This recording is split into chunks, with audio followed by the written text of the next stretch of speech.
All right, I'm back in the shop again. We have James pulled over here in the wash bay. I'm working on the frame. The inside of the frame's got a bunch of dirt and stuff I'm washing out of it, so I want to be able to just have it drain right onto the floor, into the floor drain.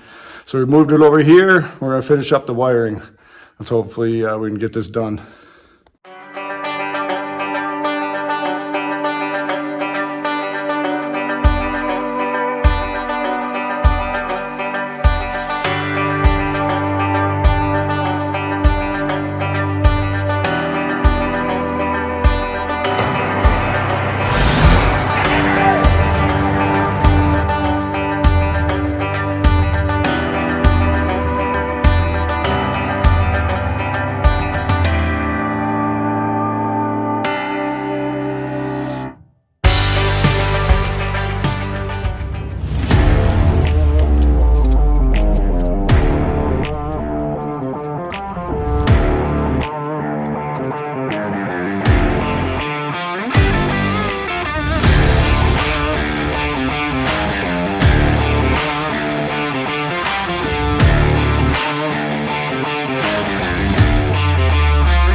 So I had to run back to Mccord this morning and pick up more of these heat shrink wrap connections. They have solder in them, so once you heat them so hot, the solder goes into the wiring. These things are awesome. If they work, they're awesome. They make installation way better. So, of course, when I was in the electrical department, look what I found. Found a Optimus Prime clock. It was like 10 bucks. I figured, grab that. I said, I gotta grab that and throw it up in the shop for the Optimus Prime build. So let's get a battery in this and hang it up.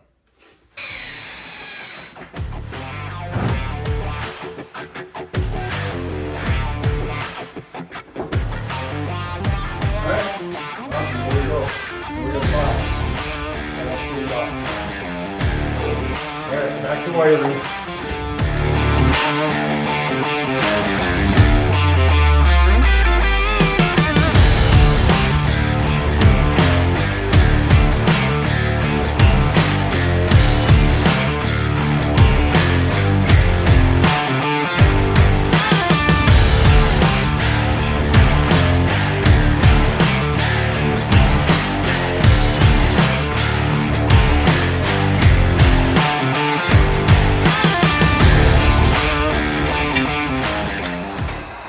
I just love how easy this is. You just make sure you got clean wire.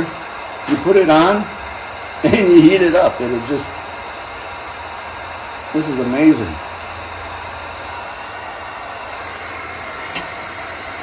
I've never put the eyelet connections on wires to hook them up to this RV7 round plug before.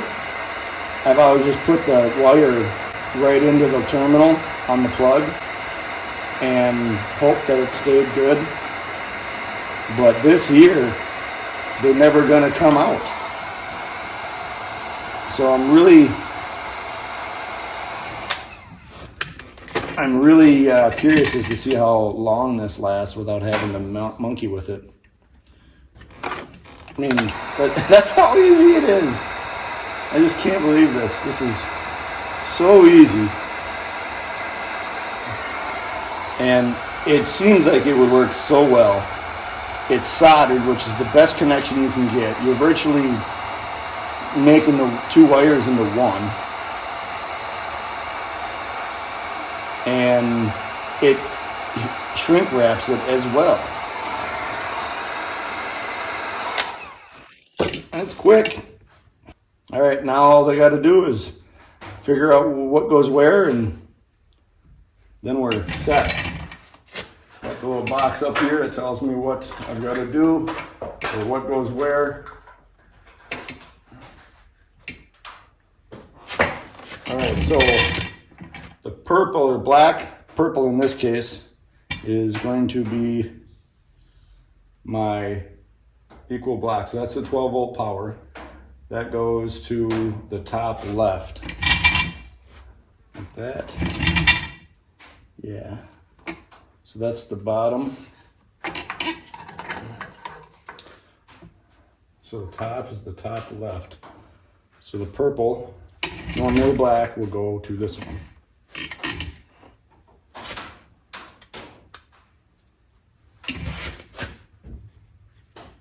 The nice thing I like about this is put it in there and stick the screw in, screw it back down. You don't fight with the wire coming out. This is great. We'll have plenty of room in here in the body of the plug. Oh, this is gonna be great. Snug that down. All right, now my next one, top right, will be green. That's our tail and running lights. Green will be to the right. I bought this trailer wiring, this wire here that's protected.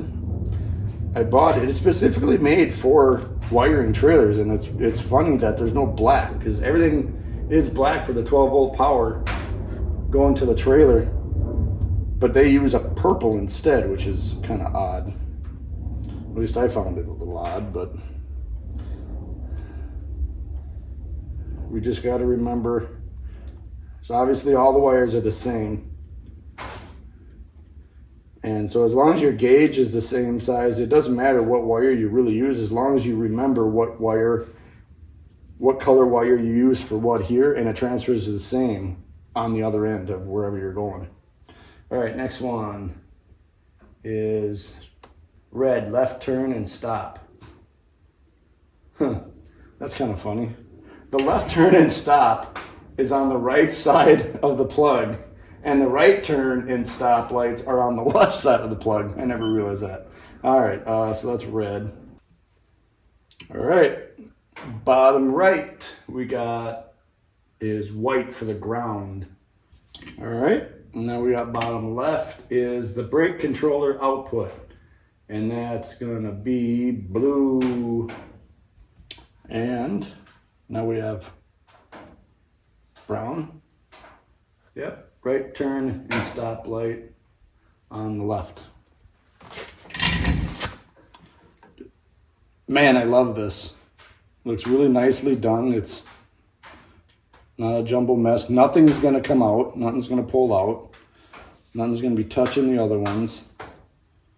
Really like this. All right, now I got some, I think earlier in a TikTok I called it degreaser, but I got some dielectric grease in a can. I'm gonna spray this and then we'll shove it back in here, and hopefully that'll be it.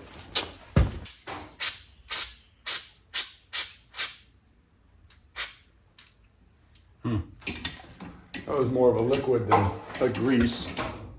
There's only one way this can go. There's this little groove here. Nope, not there. Right here. This groove that goes all the way through, that's got to be on the bottom. So it's going to go just like that.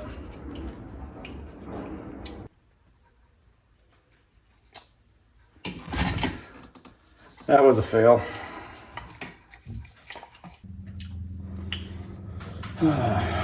I definitely cut the sheeting back too far, but and it's just going to be what it is. All right, we're doing this instead.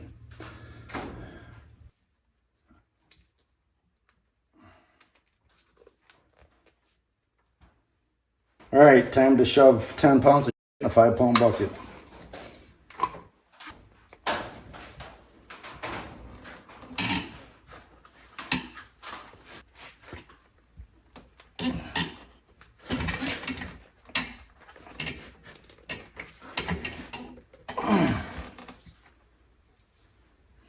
All right, we're gonna try that again, but with less tape. All right, well, it's in far enough, I guess.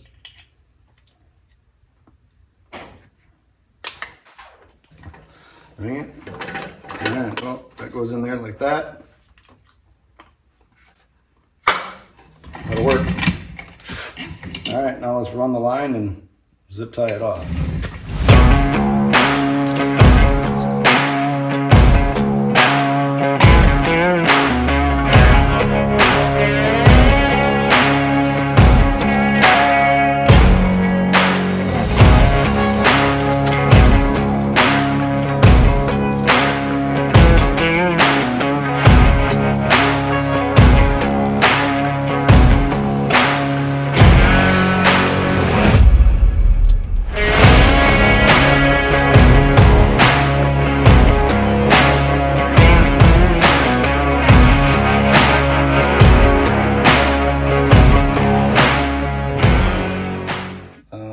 Well, then we'll take this one and drill it out. All right, where there's a will, there's a way.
Take this and put it down on top to secure it in there.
think I'm getting this all figured out. So I went to my pickup and I figured out that on the pickup side, the running lights are on the top left, left turn is on the left, and the backup lights are in the middle. The right turn is on the right, and the 12-volt auxiliary is on the top right, and then this is going to be the ground. And how I did that was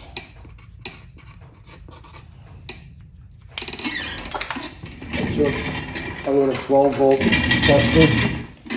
Looks like this. It's like a little screwdriver. It's got a light that'll light up when the power's going through it.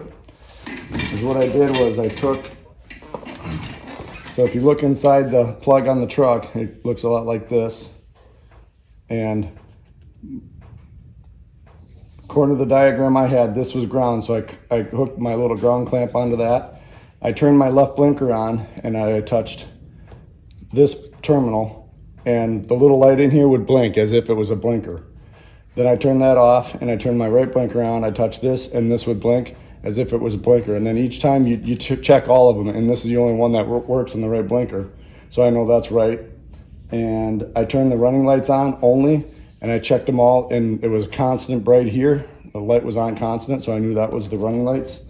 And then I turned just the key to auxiliary, and everything else was off, and touched all of them, and only this one lit up.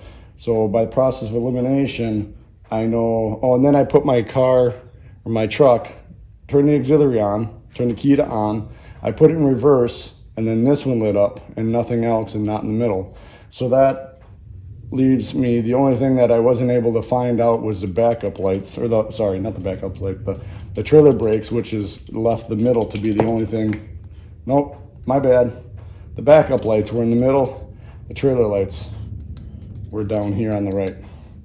So by process of elimination in this little tool here, I was able to figure out this is how my truck is wired. So that's how we're gonna wire the big truck. Because then I don't have to change the camper.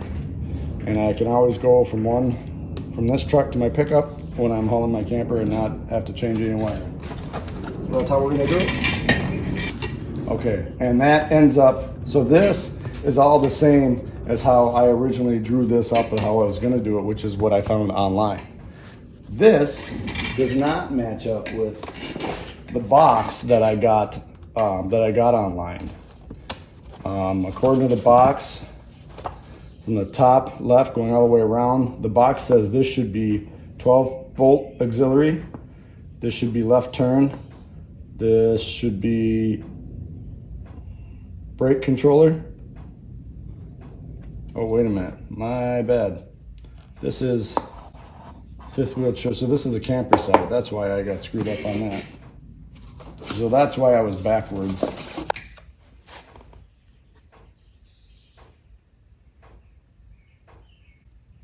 Oh, and it even gives you if it's a 7 round. Kind of would like to change to that, but any trailers I borrow wouldn't have that, so I'd have to have some kind of converter. So basically it'll be backwards, I think. This one's saying yellow, green, white, blue. There's no red. There's a black and a brown. Here we got brown and red, 12 volt. I understand what they're doing here, but it's hard for me to explain it. So YouTube some other wiring schematics, but I was able to figure it out easy enough with the knowledge that I have. And so we are going to wire it just like that. So our bottom is going to be this piece, this little indentation that goes all the way through. That'll slide into our harness or our box just like that. So that's going to be at the bottom. So the top right will be, the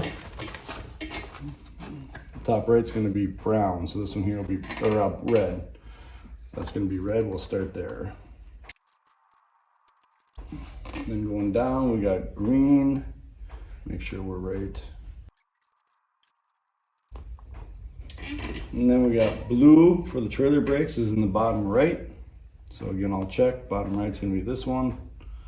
That'll go blue. These are pretty tiny screws. It can be kind of tricky sometimes getting them lined up and in there without them falling out or falling off. So you see I put a carpet down so that none of them end up in my drain. And then blue. So now this way, once you're for sure started at the right one, that's bottom, top right, and the top right is red. I just keep following around in the circle and following my colors, and I should be all set. But before I get too far, I gotta do this middle one before I cover that one up. All right, so green and then blue. Here are new lights in the shop, and they've got sensors on them. Motion sensors, and I don't know if I like them so much. Oh, that's unfortunate. That one must have stripped. That one's a little, I wonder if it get very snug. Well, very tight. It's snug, so hopefully it'll be okay. Now we got black in the middle, or in our case, it's gonna be the purple one. I wonder if I can cut this off without losing the length. I can unsolder it. I'm gonna try something. Okay. If this solder works the way it should work, I should be able to heat that up and pull it right out. Bam, just like that. So what I did was I heated that solder up enough where it let go and let me pull the fitting out. Now I can stick it down in the middle right where it goes. I didn't lose any length.